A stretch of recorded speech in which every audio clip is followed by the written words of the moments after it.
I want to take just a couple minutes and explain how our three According to John series work together because they're a little different than most curriculum we create. These aren't just three series that happen to come from the same book of the Bible. They were actually intentionally designed to help students build a fuller picture of Jesus. When we first started dreaming about these series, we realized something interesting. John's Gospel answers three really important questions. Who is Jesus? What did Jesus do? And what does it look like to follow him? Those questions matter because middle schoolers are at an age where faith starts becoming personal. They're not just learning what happened. They're beginning to ask, what do I believe? Who do I trust? And what does this mean for my everyday life? So, instead of creating one large Gospel of John series, we built three companion series that explore those three questions from different angles. The first is Christmas, according to John. Now, if you've ever read John chapter 1, you know John doesn't tell the Christmas story the way Matthew and Luke do.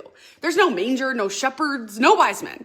Instead, John focuses on identity. He helps students answer the question, who is Jesus? Students discover that Jesus has always been God, that he came close on purpose, that he shows us what God is like, and that his light changes everything. It's all about helping students understand who Jesus is. Then we move into two companion series. The first is Easter, according to John. This series answers a different question.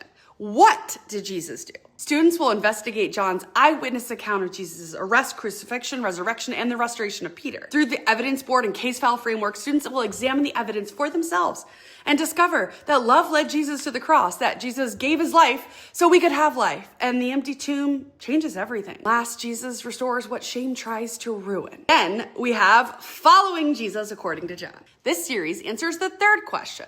What does it look like to follow him? Through encounters with Nicodemus, the Samaritan woman, Lazarus, the man born blind, and others, students will discover what happens when people encounter Jesus and begin following him. Because in John's gospel, people don't encounter Jesus and stay exactly the same. And here's the important thing. These series were never designed to be sequential. They're designed to be more of a triangle. You don't have to teach Christmas first. You don't have to teach Easter second. You don't have to teach Following Jesus third. Each series stands on its own and can be taught independently. Think of them as three connected conversations. One answers, who is Jesus? One answers, what did Jesus do? And one answers, what does it look like to follow him? The more of those conversations students experience, the fuller the picture becomes. Because our goal has never been for students to just know more information. Our hope is that students discover the person of Jesus, who he is, what he did, and what it means to follow him with their everyday lives.